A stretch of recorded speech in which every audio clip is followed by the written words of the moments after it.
Hello, so the next session that we're providing for Year 11 is relating to effective revision strategies. So we have picked 4 revision strategies that fall out of the remit of the ones that students normally do, that we think are really effective in terms of encouraging the quality of revision.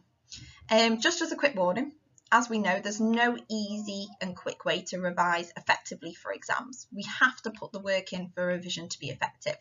However, what we're going to be looking at are some logical, interesting and effective ways to revise and recap knowledge and understanding, and obviously make it easier to apply this knowledge in our GCSE exams.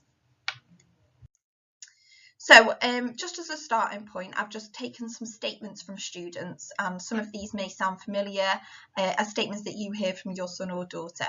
So we've got things like, I feel anxious or overwhelmed because I don't know where to start. I think that's a really, really common one. We all know starting is the hardest point.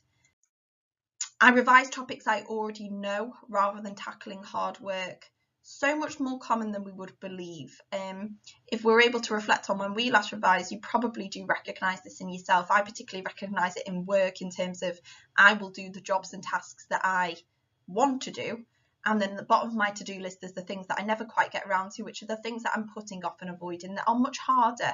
It's the same with revision. Our students obviously are drawn towards revising topics and subjects that they know, that they enjoy, and they will avoid those subjects that they sort of don't enjoy or find a lot harder. Using the same revision methods, reading notes over and over. A lot of students go to is to read notes in their exercise books or textbooks or revision guides, rather than branching out and trying different revision strategies. My mind wanders and I sometimes get bored revising. So we are going to use this feedback from students, and I've picked 4 revision strategies that are maybe a little bit different to what they've done in the past. I think there's no harm in mixing it up and trying different strategies to see if any students can relate to or find any of these useful. So the first one that we're going to discuss is a strategy called shrinking down to size. It's a really simple, effective revision method. And this is a step-by-step way to process what's been learnt and condense it down. So this example shows how a lot of knowledge can be condensed down into something more manageable for our students. It helps our minds to process all of the information. So the small box that is left is a result of all the hard work and all the revision we've done. We've got something to show for our revision. So you start with all of the information from a topic. So that might be your exercise book, your revision guide. You start by condensing that down. So breaking that information that's on that page of the revision guide into a series of bullet points. Then we make our final notes out of it. So we condense it down again. What do we know that we don't need to rewrite? What keywords do we need? Which bits of information do we need to keep hold of? Then we cut out the condensed notes. And these are like flashcards that we can then use for revision. We don't need to read reams and reams of revision material that we know, that students know already. So condensing it down is a really good way for students to do an audit of what they do and don't understand and break it down. So students could do this for a number of topics. And like I said, cut out those smaller boxes and create a flip book out of them. So that's our first strategy, shrinking down to size. Many different benefits of it, but what I would say one of the greater benefits is to show our students that yes, there's a revision guide full of material, but this helps them to identify what they do and don't know and make revision seem and feel more manageable. Okay, so the second strategy that we've identified are concept maps. Very similar to a mind map, but they're just a little bit more involved. There's more going on here. So the concept maps are really effective for linking ideas together. So it allows students to elaborate on the points that they've made, their revision points, more than you would on a mind map, by drawing these additional branches off each element of the concept map. Different colours to represent different topics or different factors. So for example, in psychology, we'd use blue for a biological theory, and we'd use sort of orange for a social theory, and pink for a psychodynamic theory. So it's just making this revision both visual and we're practically doing something with it. A lot of students find concept maps really good for just getting a broad overview of an element of their revision and then putting them up on the wall in their room, so you're constantly sort of becoming familiar with them and exposed to them.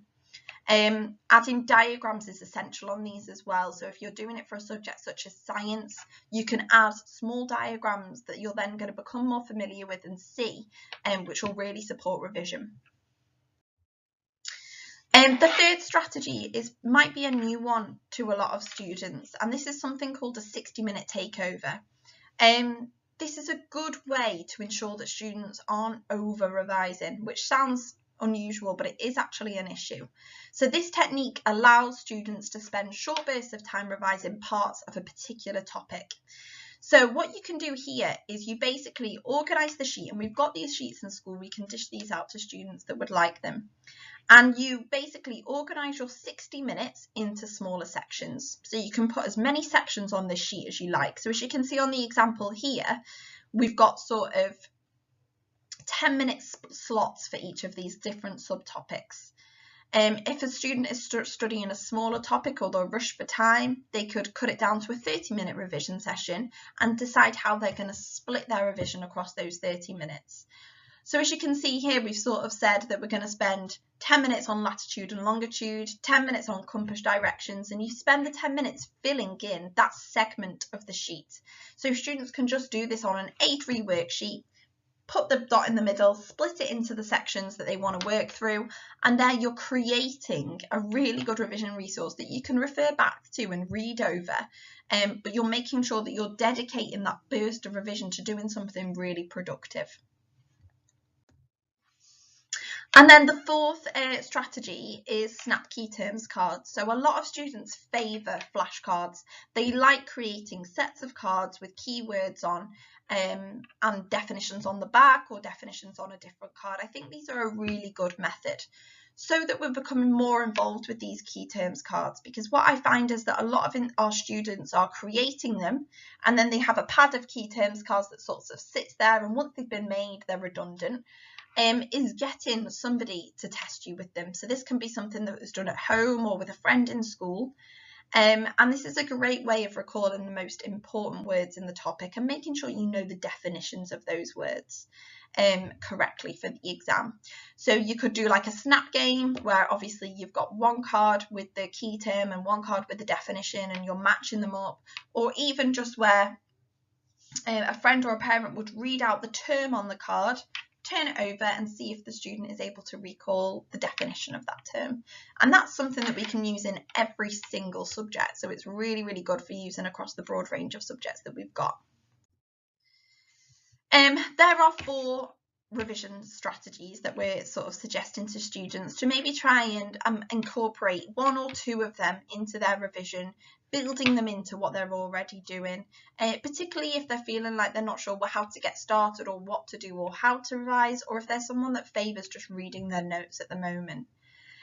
Just for some final tips really relating to revision, obviously cramming at the last minute is stressful, so we should be encouraging students to start as early as they can, making a plan and working out how much time they have to spend on each subject, creating a study space so that we don't have that barrier of having to get all our revision stuff out each time we want to revise. Have a space that is fixed, that is there, that we can just go to revise if that's something that's doable. Mix it up, so use a mixture of revision for best results, so using pods on GCSE pod or using notes or flashcards. As I've mentioned previously, taking regular breaks. It is possible to work too hard, so take those breaks, do those short bursts of revision. Revising with friends if you feel like you're able to. Definitely using past papers to test yourself on what you've learned and build your confidence before going into these exams, and eating healthy to boost brain power. That's everything really on effective revision strategies and building some of these into our revision schedule. As always, if you have any questions about these or anything else you'd like to know, please don't hesitate to contact me, and I hope you found it useful.